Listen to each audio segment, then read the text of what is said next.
You know, in these difficult times, the most important thing is to remember the people that you love. Oh, I love you. I love you too. Gray and snowy outside. Kids are bouncing off each other. Yeah, because it's still spring break. So. But I'm trying to follow your lead. Oh, I have a lead. I don't know. All things considered, though, I mean, we're very grateful for our blessings. If things had gone, if we had not made an uncharacteristically smart decision, we would be stuck in California right now. Yeah, we were going to go to San Diego for spring break. And then I was panicking about, for obviously the coronavirus, because it was getting more ramped up in California and I was freaking out. And he's like, let's cancel the whole thing. And thank goodness we did. Yeah, the first thing is that going to California, we would have driven through Summit County, where all like the ski areas are, and then when we were in when we would have been in California, there was a notification from Colorado saying that anybody who passed through that area needs to immediately self-quarantine and they later called out the National Guard went up there. I don't know why. I haven't heard a whole lot help about do tests. Yeah, I mean, I get apparently one of the hot spots in Aspen happened because two Australian dudes who had been tested positive and were under ordered quarantine said, "Nah," and they broke out of quarantine and they went skiing all day. No worries, right? We said we weren't going to talk about this. Well, you know, what are we going to do? That's you all know, I'm thinking about. all you can do is remember, what's that old saying? I don't know. Worrying is praying for something you don't want to happen. Okay. Well, how about this? I'll give you a quote from Teddy Roosevelt. Okay. Do what you can with what you have where you are. Okay. That's what Teddy had to say about things. He was probably referring to big game hunting. Yes. But I wanted to say that one way to support local businesses, buy a gift card. It's true. We've been supporting our local businesses, the ones that we really love, like Waltz and Kangaroo, the Australian Pie Company. Who else did you buy? The from? Rio. Oh, the Rio. Yeah. The Tex-Mex. Tex-Mex. That's all I did. What about, maybe we should think about Walrus ice cream, too. Yeah, maybe. Walrus ice cream. I'll see if they have them online. So, that's just an idea if you have a restaurant you like and don't want to see them go under. Mm-hmm.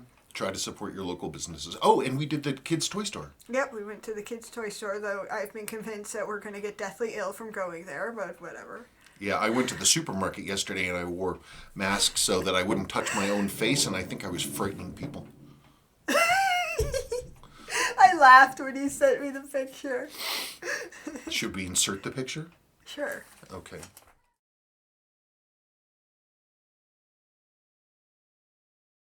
Okay, well, speaking of inserting things, now we're going to do wrist check. Okay, it's time for a wrist check. Yay! So... You're wearing Great Uncle Dick's Omega. Is this from the 30s? No, that is from 1962. Oh. He managed to destroy it in just a few years. Oh, okay. But now it's all worked on, and this patina, I'm always amazed at how much work it took to preserve that patina. Sometimes I wonder if I should have, or if I should have just, because I can get new old stock dials. Or No, I like it. That's why I thought it was so old. I Yeah. mean, it's old, but I thought it was way older. I was talking to my brother about why this branch of the family is so incapable of taking care of their stuff, but, you know, what are you going to do? He was a super nice guy. Yes. He was a super nice guy. And I'm wearing my MACV SOG 6619. I just love this watch. It's so great. And somebody was asking me about, you know, hey, where do you buy weird and rare parts and stuff? We ID'd this original strap, shrunken and darkened as this one is. It's an old Hamilton strap. And eBay, I found some. They were super cheap. This is actually this one, the markings are identical, but the stitching is yellow. It's supposed to have white stitching. But anyway, that is what this thing looked like originally. And I'm considering, I don't know, putting this aside and doing it. But I don't know. We'll see. Pretty neat, though, huh? Girls.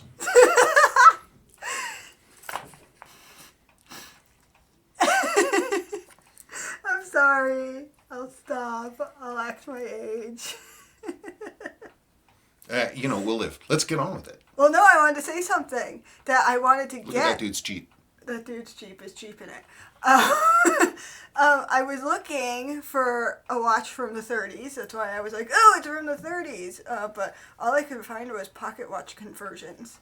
We've had some 30s watches, but nothing that we've kept. Most of the 30s watches I had were, I could probably come up with one, but they were really, really small. Mm-hmm. And they typically they use really old tech. The ones really? But like really old tech. Like even like, I have some World War II military watches, but they're not running. No, that's not what I want. What do you want? Like a dress watch. A 30, like a tank watch, like a square one? Yeah, sure. Is that what you're thinking about? I don't know. Okay, well, I'll think on that. I used to have a lot more of that stuff, but we sold off all those boxes of crap. Well, that's fine. I didn't know I wanted it then. Welcome to marriage. Okay. Okay. Is there anything else we have to say before we get to... No, it was just wrist check. Okay. From TAC178. Hello, Spencer. Glad to see you are well and safe. So far. Since your output will be increasing in the next couple of months, I will have a job for you to help keep afloat if this carries on longer. It's a 1983-6309. I'll keep in contact with you as the next few weeks carry on. Okay, well, I thank you for the support. That's important. And I really do appreciate it. I'm still 68 jobs deep, so I have more than enough stuff to do. I worry that people will be caught between a rock and a hard place, but I sincerely appreciate the support. If things start getting dicey and everybody pulls their jobs, so far nobody has, but then it's nice to know that we have other people who are ready to send their work in. Paul Steele, good health to you and your family. All I can say is that if the watch is sent to you, take a bit of time, sorry about the pun, a good job well done is really what people are after. My own Pogue has been with a trusted watch repairer since before Christmas, and the last time I contacted him, he still had about a dozen watches to overhaul. That's just life. Also, it may show that people appreciate items of worth in the modern throwaway society. Keep safe. Yeah, it's the problem with me though is like I'm getting now down to sort of the end of the line. When I stopped taking work about 13 months ago, I had been saying yes to everything. Everything. And at a certain point, multiple jobs every day. Multiple jobs every day, 10 jobs, 14 jobs a week, to the point that I keep saying this. I think some people don't believe me or they have a hard time grasping what it looks like. I had just under 200 physical jobs, like 200 jobs. I'm down to 68 jobs now. It's still a ton of work. It's a ton of work. And so a lot of these people, I feel really badly. It's been like 28 months. They've been waiting for their stuff because I pulled in so much work. But, I appreciate people waiting, and I certainly understand if people don't want to anymore, especially with what's going on outside. But, it's just too long to wait. And going forward, I'm not going to take every job that's offered, assuming I get any offered jobs, just because I don't want people to wait that much. I want people's wait to be max a couple of months, maybe. I just want to flip stuff. I don't want to be holding on to watches forever. I just don't want that. Tom N. Hi, Spencer. I'm okay on my job. Thanks for being so considerate, though. I remember the first month we lived here 16 years ago. We were in a rental with quite literally a card table and chairs, blow-up mattresses, and some games. While we were out during the day, when we were home together, we were forced to sit, talk, and play games.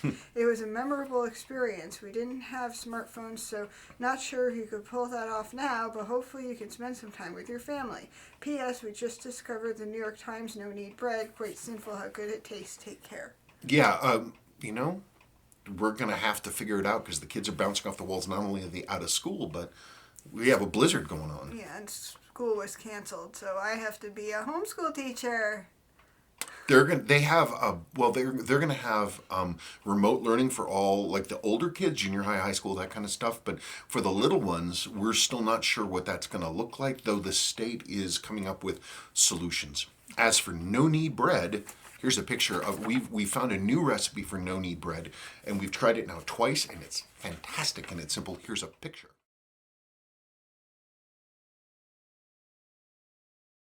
If you want that recipe, I don't know, I guess I can put a picture of it in the comments or something. From Steve Fournier. Curious what's the price on those 6105s, 8110s, please? Well, the most recent price I have is Larry Uncle Seiko sold one unrestored but with an extremely nice dial and handset for, I believe, $1,600, and it had a frozen bezel with an aftermarket insert. They seem to be a solid four-figure watch now, with pretty much without exception. Everybody wants them. I mean, who knows what the downturn is going to do? I mean, maybe prices are going to become more affordable if people start panic selling. Who knows? Spencer Braithwaite. Hi, Hello, Mr. Braithwaite. Hi, SNS. Hope you guys are holding out okay. My question for next week's Q&A. What's the best watch deal you've ever gotten? A couple of months ago, I bought a 50s German Hellbros Invincible. The inside of the case back says U.S. Zone Germany from a local antique store for $25. The seller said that the previous owner, a vintage Rolex and Patek collector, had it serviced. I went... Sorry, the dog's barking. Somebody just was walking their dog by in a bright green, like, safety vest. I don't care. I sent it to my watchmaker to have the crystal replaced, and he confirmed that the movement at PUW 6065 had been serviced. The lubrication was fresh, amplitude and power reserve was good, almost no B error, and it's been running at around 8 seconds per day fast. It's a pretty little watch too. Faded linen dial, applied markers with Arabics in 12369, alpha hands and radium loom. The case is pretty rough, but still not bad for $25. Sorry for the long comment, but I have a lot of extra time on my hands now that I'm stuck at home. Stay safe, guys. I don't even know how many watches I own. I literally thousands and thousands of watches. But there are a few that stick out. I think the best deal that I might have gotten on one of watches is I bought a bunch of World War II Canadian militaria from some dude's estate, and when it showed up, the guy had thrown out a bunch of other stuff he found, including a 1951 Omega dress watch with a bumper movement. I never should have sold that watch. It was very cool. I sold it. Then later I wrote to the guy I sold it to, and I was like, "Hey man, do you still have that watch?" And he said, "Oh, I sold that thing a long time ago. Who knows what happened to it?" Okay, so you got a really early West German watch. PUW was a very interesting company. They were Pforzheim, Germany. Pforzheim Uhrenwerk. Sorry for my terrible German accent. And they made, they were kind of like Timex in that they did a lot of military timing stuff for, like, time bombs and stuff like that. All kinds of other military applications for time. And after the war, they were in the Western Zone, and thus they could keep going. And they produced a lot of movements for a whole bunch of German-produced watches after World War II, kind of before the rise of, like, everybody moving over to ETA out of Switzerland. PUW, I don't believe that they survived the quartz crisis, but their stuff is good. And you find a lot of those 50s and 60s German-made watches will have that PUW, have different PUW movements on them, but they're cool.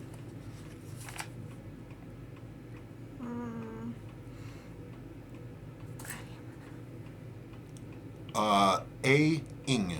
His last name is Ng. Ing. Okay. I believe. Sorry. Generally known as the Bruce Lee, the Pogue case is also the Bruce Lee now. Hey, this was a comment on a video on a 6139 6000. I haven't heard that. I don't know that.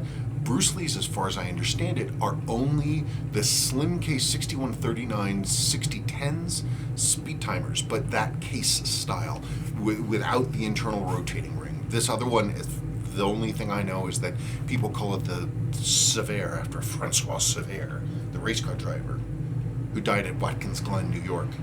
Oh. You love Watkins Glen. Huge race fan. I do. I'm like getting into watching NASCAR which is like really, really, really out of character for me. But Sebastian loves cars, so I'll sit there and we'll watch car crashes, and he'll get pretty excited when they crash. Yeah, no, but she started watching NASCAR. Yep. People from my past would be horrified. I was too late. But See that little bird in the tree? yes. Yeah, he's bouncing in and out of that house. Well, Look, see, look. you're doing it again. But look, he's got his nose in there. Okay. Well, I think that's the end of that story. It'll just fall over.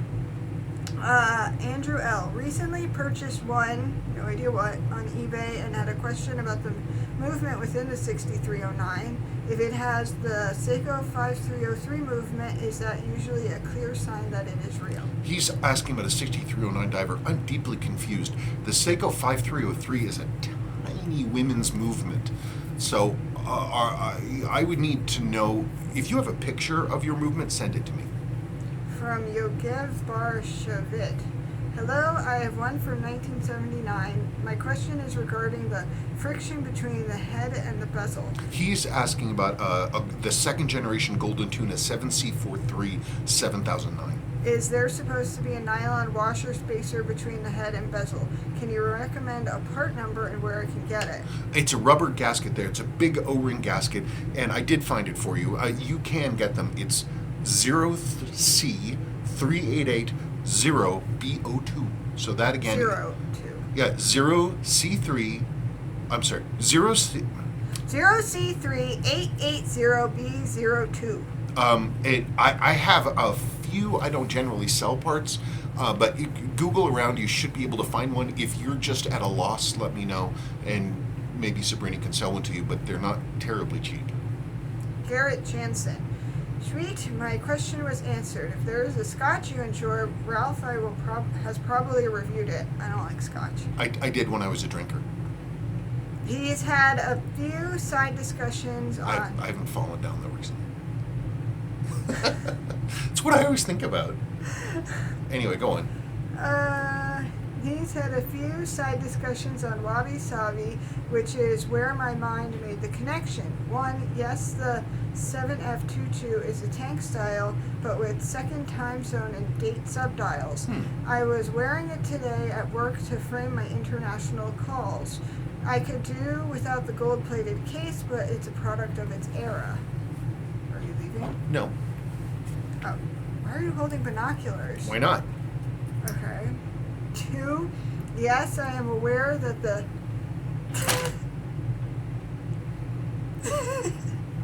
I'm listening. I read the comment. I know, but you're looking out the window. I mean, people are like, oh my god, out the window, and now you're using binoculars. Well, you keep reading. 2, yes, I am aware that the KS45 and the 7016, both Daini, are radically different movements and watches, but you did a lovely job at explaining why they're great movements. Especially love the detail around the 7016 clutch plate. My vintage... I'm having such a hard time not laughing at you. My vintage Seiko collection has a 7F22 and a gray dial Bellmatic. I think I'll add the 7016 before the KS45. The latter has such an awesome case design language. Thank you, SNS. Yeah, the 7016s, I mean, I just happened to find that broken down old movement, and I always like to illustrate if I can, and I should do that more to show people, because talking, it's very hard to imagine what this stuff looks like. 7016s, a lot of those Daini chronographs, they didn't really make it here to the United States, and they tended to sort of be beaten pretty badly. Whereas the 45s, I don't know. If I had to choose between the two, honestly, I'd get a 45. Well, I mean, I have one, but it's they're really, really cool. I mean, just like a pure dress watch, they're so cool. Ugh. Okay. From Aaron Pederini. Thanks for another great video. I have a couple of interesting, at least I think so, questions. One, my Seiko 6139 has a case backdated to 1971, but it appears to have a service dial and sweep. Both the watchmaker who I had service it and my uncle who gave it to me, it was originally my great uncle's, Swear it hasn't been serviced before. Is there any way an old case back would have been put on the watch from the factory? Possibly. You say it as a service dial, so I'm assuming that you mean it's a no text dial. Because in 1971 it would have had text. They had text, resist text on the dial all the way through, at least in the United States, until April 1972. I mean, it might have. The fella says said that it was never serviced. I mean, a lot of these were serviced back in the day, and yeah, could the case back have been swapped? It's possible. They did sell service case backs. You could get them. Also, these watches back in the day weren't worth a whole lot, and most watchmakers would probably be able to swap stuff around. But I don't know. What's Occam's razor? Simplest answer is probably the most likely. It got serviced. 2, I will be visiting CSU for a grad school audition in the next couple of weeks. Do you have any recommendations for places to eat, things to do? Everything's closed. Everything's closed. If they're open again, which I don't think so, because our governor is going nuclear, then I would say what we talked about before, which is the Rio Grande. They have Tex-Mex. What's the name of the taco place? I have no idea, but they were really good. It's a taco. Should remember taco place. It's on Oak Street in Old Town. No, it's on Olive Street. Oh, it's on Olive Street. She's right. Olive Street. It's the next street up from Oak. And the Walton Kangaroo has Australian pies. And they're right off of campus to the west. And Los Tarascos has Mexican food, not Tex-Mex. Yeah, real Mexican food, but it's good. Yeah, well, I mean, it wouldn't be good otherwise? Well, no, I mean, it's really good. It's really good. And then Walrus Ice Cream. Which is in Old Town. Right. Things to do. There are breweries that they have tours. Basically, all there is to do here is get drunk, get high, ride a bicycle. Yeah, ride your bicycle, go to different restaurants, smoke weed, Yes. go hiking. Yes, but it's the wrong time of year to go hiking. Wrong time of year to go hiking, and we're in a unusual situation. Right. So hopefully, for your sake, it'll be open up. And I mean, CSU is closed now and only doing online the classes. So I don't even know. I don't know. Everything's shut down. Anyway. Oh God. Go to the next one. Okay. Mike D. Hey, you two. Hope all is well. Spencer, what do you think of the new 38mm Alpinist that Seiko will be releasing? I love the look of the thing, but surely it will be at least $800 to $1,000. Also, it has a 6R35 movement with 70-hour power reserve. I wonder if they slowed the beat rate down to achieve this. Anyways, Seiko is making it difficult for me to keep saving for a Bond Seamaster Pro either way. Yeah, I've seen a lot of the pictures that have been coming out of the new releases that Seiko has. Like they have a new general issue 6105-8110 recreation coming out. They have a new, basically sort of Marine Master style watch coming out. I've seen the new 38mm Alpinists, and they look good. Isn't it interesting that Seiko now is getting away from their giant sumo wrist hockey puck watches, and they're going to these sub 40mm watches? They look good. As for the 70-hour reserve, typically Seiko does that not by changing the beat, which of course divides up the time differently, but by changing their mainsprings. I could be wrong, but I would bet you anything that's what they're doing. What? What? I don't know. You ended kind of like unsure. No, I'm just sitting here watching the bird. Where is it? Inside. From Julie Hill. Following on from the 6105 small m resist style question. Quite a mystery and an interesting one. I wish you could examine it in person. Don't have a photo of the dial back. Also, did all dials come with numbers on the dial back? I've seen some with and without the numbers on the back. The lume on my dial looks original and glows briefly and fades very quickly. The quality and condition of the dial is such that my conclusion is that it's NOS from the mid-late 70s and was never fitted to a watch but kept with other watch parts. It's definitely not aftermarket or fake. I suppose we'll not know until I get it serviced and the dial can be removed and examined. Question for next week. Also added a Citizen Crystron quartz diver from 1979. Lovely looking thing. Paddle hands, faded ghost bezel, etc. Knowledge on vintage Citizen seems very limited. Any thoughts? I'll get to the Citizen question in just a second. The Seiko dials in the 60s and the 70s were dated on the back. I believe, this is not a definitive answer, but I believe so that they knew that the loom had a finite lifespan, and so they wanted to have their back supplies be that you're not putting an old dial in it, like for service dials and stuff like that, that they're not, that they know how much life is left in the dial before they sell the part. That's only a theory. Yeah, I see the dates on the back of the dials all the way up until we start getting to the point that the Suwa and Daini plants are consolidated into like Hong Kong and Singapore and stuff like that. And once they moved out of, that sort of middle period, they tried a bunch of different looms like Prometheum 3. Once they got into the SKXs in the early 2000s, that stuff will glow forever and ever and ever. So basically by the early 80s, I start seeing dates stop, but they happen every now and then. But after that, no more. As for the Citizen? I don't know anything about Citizens. There's almost no, they don't have nearly the same collector base. Parts availability is zero. They're just a black hole. I know almost nothing about them. Citizen won't repair or restore or support any of them. Really? Oh God, no. Huh. I mean, their answer though is to make their watches extremely durable. Like their eco drives will run forever and ever and ever. I don't know. I'm sorry. I looked at it. It's very cool. It is very cool, but they're just hell on wheels to find parts for, and even surviving examples are very hard to come by.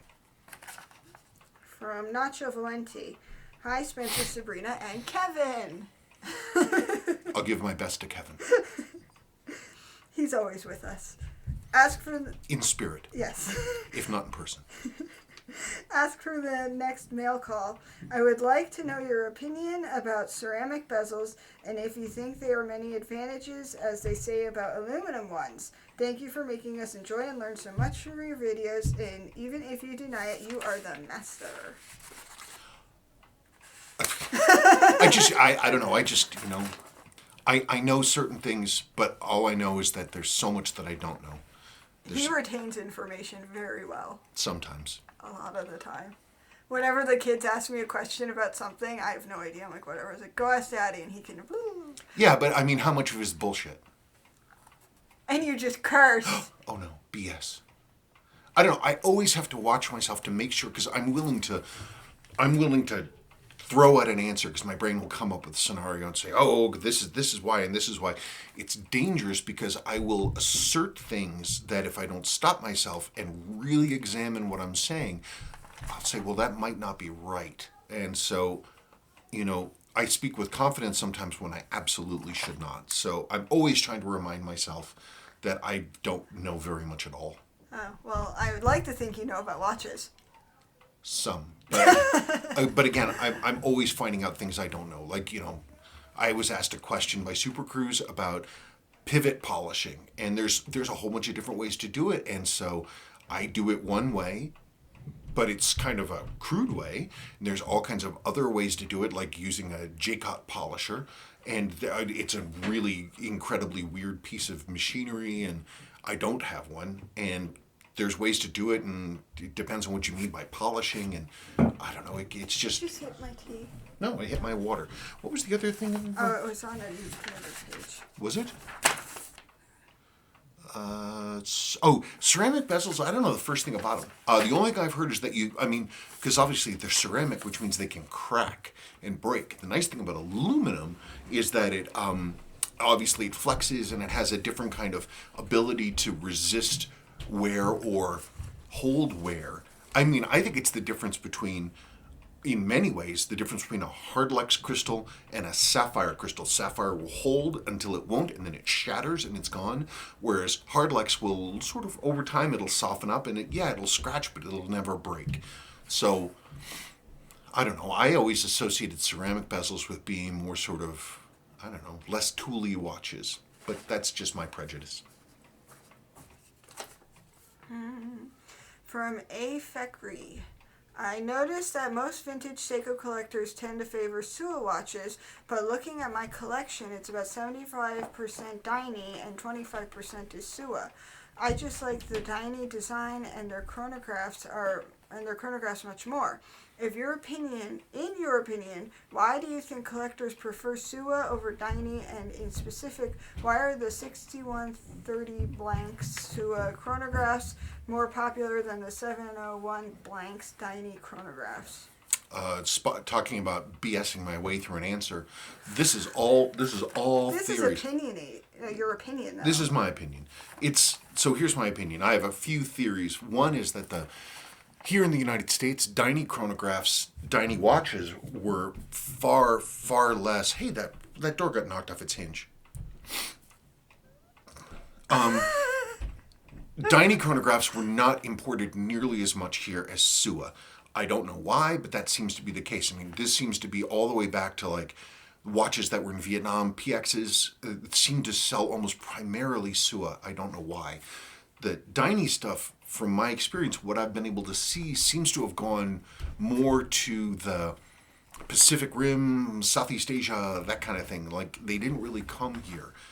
Interestingly, as many people point out today, though, that the modern Seikos, in many ways, are all powered by Daini legacy movements, but they have Suwa aesthetics, which I think is very interesting. I don't know. Suwa won the looks war, but Daini won the technology war. I don't know why that is.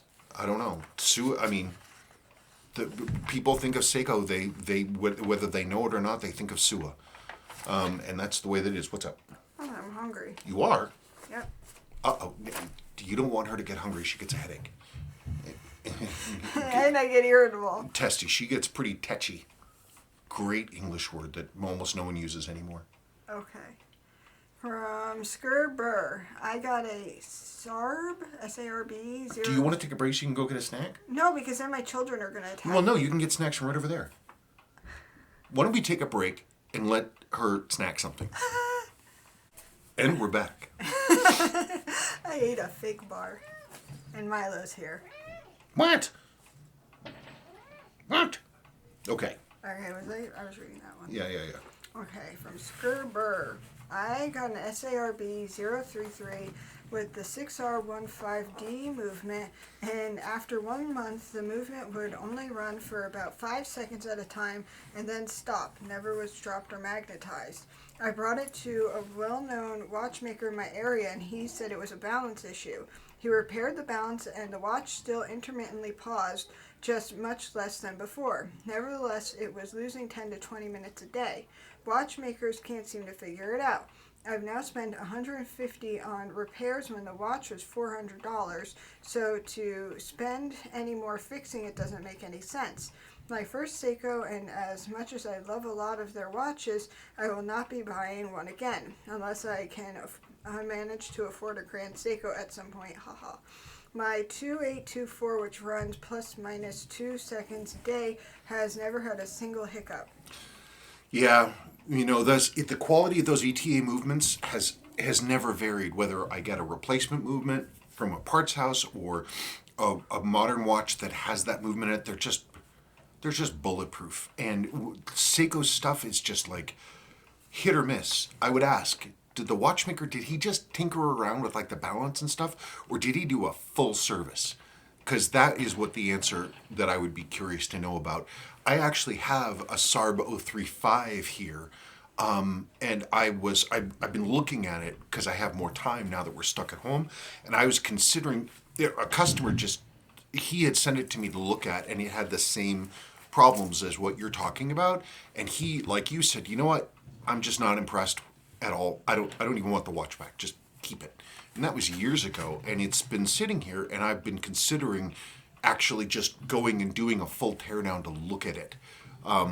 So maybe I'll do that. Okay, this is a long one. From Michael Sands. Great video as always, guys. Thanks for keeping these up. They've become my regular accompaniment to English muffin and cup of coffee on early Saturday mornings while my wife sleeps in. I wish I could sleep in. Sorry. I love the idea of hot rodding a 6309 diver with a 6145-6 GS or a 6159 high beat movement, but those options are way too rich for my blood. There's a 6159A movement up for sale on eBay right now for $2,275. What? So that's just not ever going to happen, at least not for me. I did, however, manage to get my hands on a couple of 23 Joule 6349 movements, and I'll be playing around with them during the forthcoming zombie apocalypse. I was curious to know if you have... What are you doing? Showing Milo. Oh. I was curious to know if you've ever serviced one of these movements. Before receiving and tearing one down myself, I had assumed that the extra 6 joules over the standard 6309 came from the diafix settings for the third and escape wheels on both the oh God. Do you want me to... What? Yes. I can't deal with the long ones. I'm sorry. This is a really long comment. It has a lot of specific questions about watch stuff. It boils down to the last extra joule, because the 6349s, you have a 6300 divers, like 6306, 6309, and then they have a upgunned version of that, which is the 6319, which has some more diafix settings. Then you have the 6349, which is 23 joules. They're not seen very often. Usually when I see them, they're dress watches, typically with Arab, English, day wheel languages. They're not easy to find. They tend to be beaten to death, like totally soaked and destroyed. But yes, they have the jewel for the upper mainspring arbor. And they are, I mean, if you ever really want to hot rod something, like you want to hot rod something like an automatic movement in a really crazy like 6309 diver or something else like that, get a 6349, and then you put in a 6106 center wheel bridge that has the cutout for the thing, and then if you can find a 6306 hacking lever, you can make, and then you jewel the lower mainspring arbor port as well, you can make a 24 joule hacking 6309. And that's the real piece of business. But yeah, they are, in fact, that upper mainspring arbor is absolutely jeweled. Yes. Okay, so this is a 6349 movement. I kind of pulled it apart here right quick. But there you can see, this is a junker. It came from Southeast Asia, 6349. And almost all of these are from Southeast Asia, and they're in, look at this, what is going on here? Get out of there. Yucky. And they're almost all in terrible condition, which is unfortunate. But yeah, look at, there it is. Look at that upper mainspring arbor jewel. That's the business right there. Fully jeweled as well. You want a Super 6309, this is where you start. Look at this poor old thing. You can see the other side here. If I can stop shaking.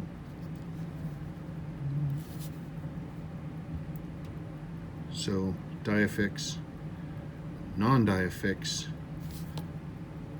So it's got 2 diafix in the train bridge, 1 diafix in the main plate, and the rest of it's the same. Yeah, and if they jeweled that, the lower mainspring arbor port, whew, that would have really been something.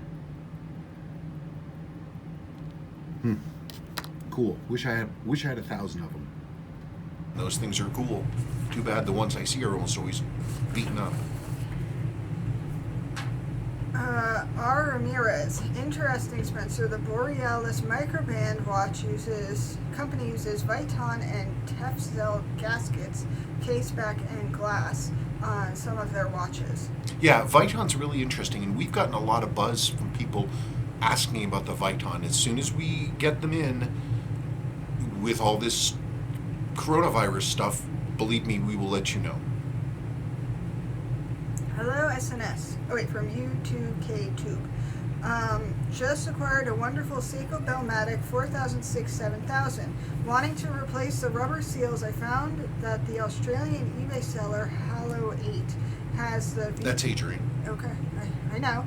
Oh, sorry. Has the VTA gasket set seal for Seiko 4006 Bellmatic with M-style crown. What's this M style that he's referring to? I sent him a note, but up till now, no reply. Thanks in advance. I'll make a little video here. So the difference between the two types of crowns, T and W, really is pretty simple. And I could just say it, but, you know, the easiest thing to do would probably be to show it. So like here,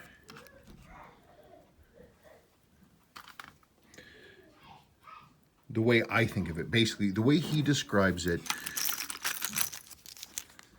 this is very much like, this is an early style crown. And you'll see that the seal is actually inside of it. And it actually, he talks about M type, W type, whatever. It has the seal inside of it, right there, versus the other standard type, which is going to be something like this, where you have the gasket is actually on the outside. I'm a little confused about having any Bellmatics that would not have that kind of crown. As far as I know, they all do. Oh wow, look at that. That is a crown for a that's a crown for the 6119 6020 sport divers, one of those big crowns. Oh, or world time? I wonder if they're the same. Huh, it never occurred to me. Maybe they are the same. It looks the same. Crazy, huh? Yeah, anyway, that's the way it boils down to. Is the seal inside or outside? Inside or outside?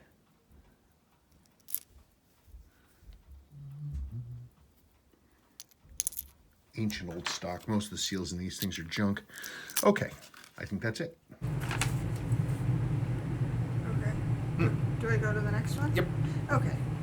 World Citizen. I saw the same model, Seiko 7006, and my trusty watchmaker, 80 years old, still kicking.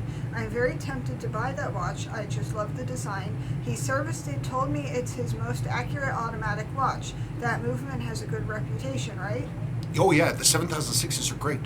As I said earlier in an answer to somebody else's comments, a lot of modern Seiko stuff is basically is Daini technology.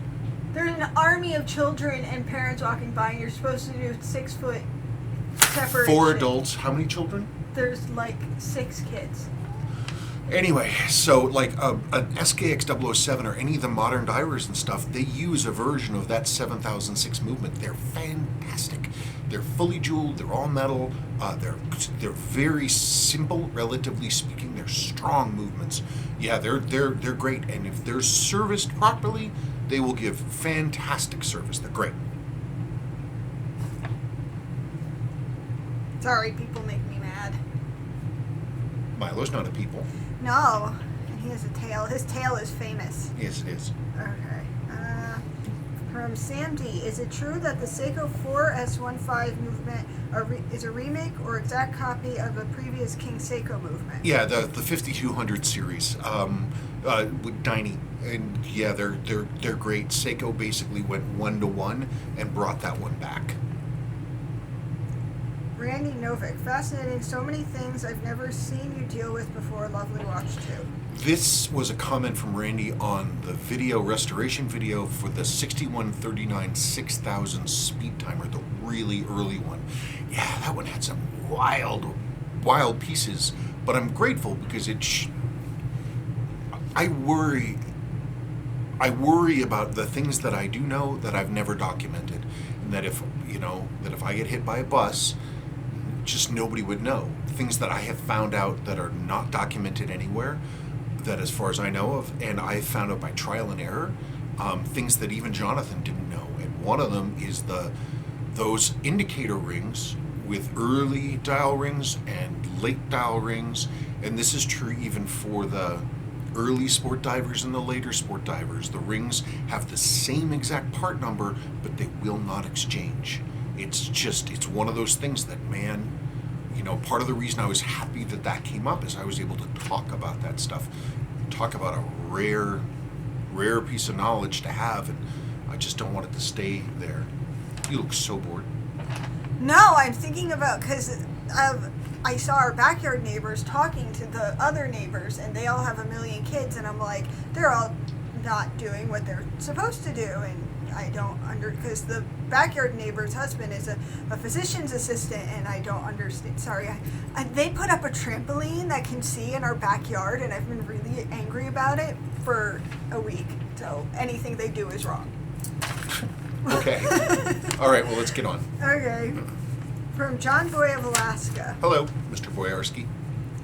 Hey SNS, as always great vids. I always have it on when I get an evening to spend working on watches. The discussion about strap making the watch is so true. I have a few watches, a few too many according to my wonderful wife, and hey, at least they're small. They don't get in the way. And with each one I have searched for the right strap. Sometimes I have it, but others take a few tries. Dad's bull of a president was on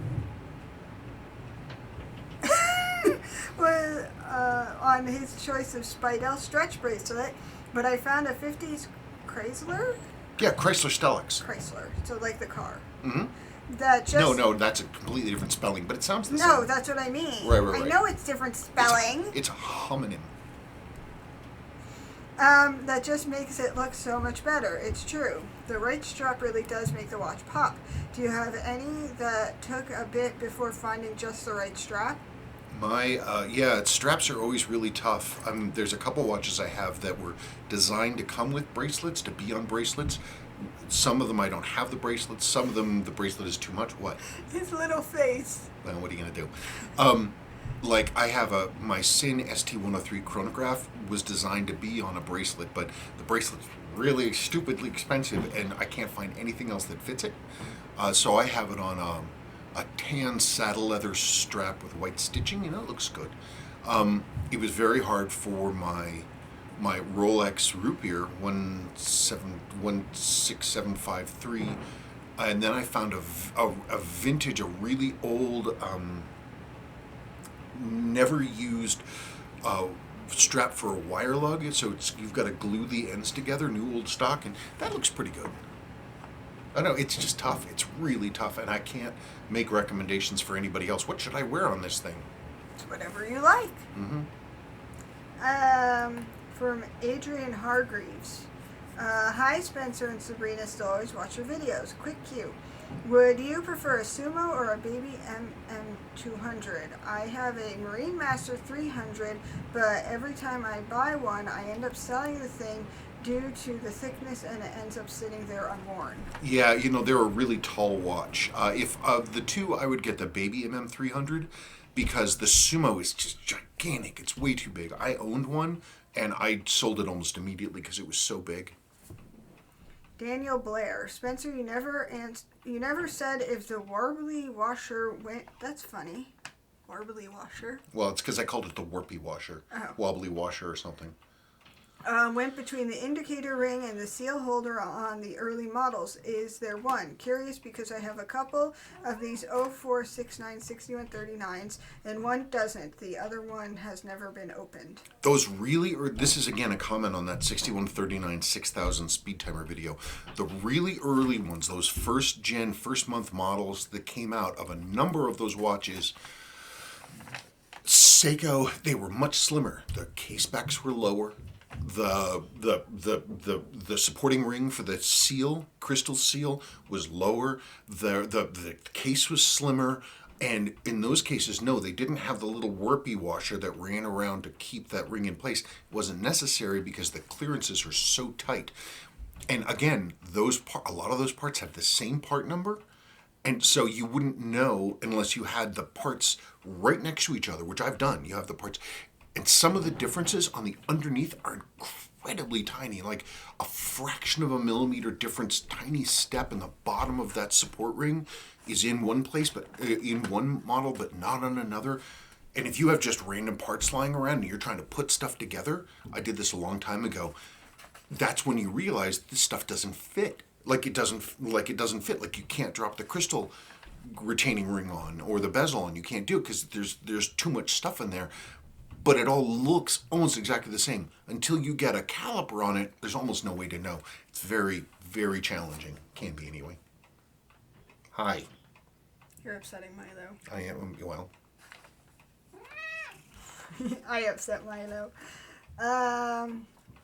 From Tom N. Sabrina, what is that watch you're wearing? Will you do a show and tell for us? I don't know. That was your marathon. What? Your gym watch. Oh, okay. I saw somebody else in the emails was talking about my watch. I can do a watch show and tell at some point. I don't feel like doing it today. Okay. So. Moving on. A question for Spencer. I have a 6138-0011 that appears to be in good condition and original down to the piston ring pushers and the Stylux President band. Serial number dates it to May of 71. However, the lume on the markers and the hands look off-white. A 10x, at 10x, 10 times, right? Yes. It appears to have tiny black specks. With the case back off, it looks clean and has no visible signs of rust to my untrained eye. There's a service mark from February 2017. What do you think about the lume color? Moisture, sun, or could it be a factory tan lume as Seiko did with some of their 7002s? Thanks. When you say, Tom, you need to send me a picture. First question, does it glow? How long does it glow? How strong is the glow? That vintage lume typically doesn't go tan. It'll go gray or it'll start going black. Tan I don't see very often, very much. So if you have time, look at the glow, get it really, keep your eyes shut and get it really like high and bright on a light, and then walk into a closet or something after opening the door first. And then tell me how much of a glow it has and how long it lasts. And then if you're bored, send me a picture and I'll look at it. Sean Puffy Catacombs. Hi guys, I recently got a 6138-3002 that runs great and I thought was in good condition. However, today when I was taking a jacket off, I somehow wrenched the bezel ring loose and it fell off completely along with the crystal and the chapter ring. I was able to get them back in, but I can't seem to get the ring, the outermost one, not the ring bonded to the crystal, to stay fixed. Am I missing something? Hoping this is something I could self-remedy and not a major emergency that I need to get sent to a shop. The way that those work is obviously you have a two-part crystal. You have crystal bonded into a crystal ring. Then when you're assembling those, what you should do to make sure the clearance is right is the gasket doesn't sit in the case and you push the crystal in. It doesn't work that way. Pull that L crystal gasket out and put it onto the crystal ring itself. Then seat that in the case. Then seat that ring around it and it should go punk and snap into place. If you do that and it's still coming off, what you could be running into is that the case and the rings on those, imagine this is the edge of the case and this is the ring. And they have things that interlock like this. If they're too worn, they won't hold. But first thing is try that. That's one of those little tricks. Is the unusual for Seiko is that you got to put the crystal gasket is on that two-part crystal when you put it into the case. Otherwise, you might not be sitting it down far enough and it might be pushing up and pushing that ring off. Junk Food Man Channel. My 6139 crown is missing. Where to order it? Seikosis on eBay has excellent reproductions. And I mean excellent. They're really, really good. Like they're basically indistinguishable from originals. Username. Bought a new one this year, not wild about the Prospects logo, but I can't buy a used watch. Feels creepy like wearing someone else's shoes. Yuck. I understand that. The weird thing is I'm the complete opposite. New watches seem inert to me, like like they have no history. They have no. Well, they do have no history. You make the history on Yeah, it. they just seem. They have no personality. They have no. They just seem dead to me.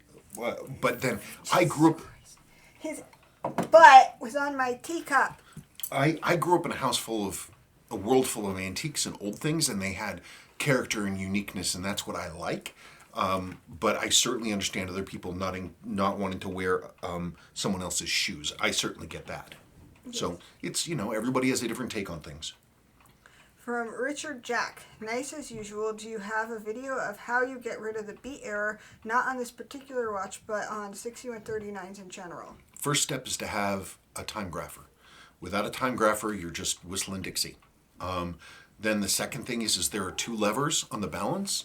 One is for time loss and gain, and the other one rotates the entire hairspring, which rotates the balance in relation to the pallet fork, which is where the beat error is adjusted in or out. But without a time grapher, you're shooting at a moving target. Randy Allen, I heard the other day that some older Seiko movements had spring barrels and could not be disassembled or serviced. However, many continue to work today. Can you shed a little light on this story? Yeah, like the 6159s, the high beats, they have a permanently sealed barrel, and it says do not open on it. I know how to open them. You just open them from the opposite side you normally would. You open them like a Bellmatic barrel, and then once you do that, you can pull them out and clean them up and put them back in. The reason I think that they didn't want them opened is that they're closed a little more firmly because the mainsprings are a lot stronger, and they don't want to force the barrel open. That's my theory. But yes, they'll still work today. But I mean, the grease in them is 50 years old now. So you have to really, to do the job right, you have to open them up, have to clean them out, and have to put them back together. It's a little more challenging, but not much more, really. Oh my God.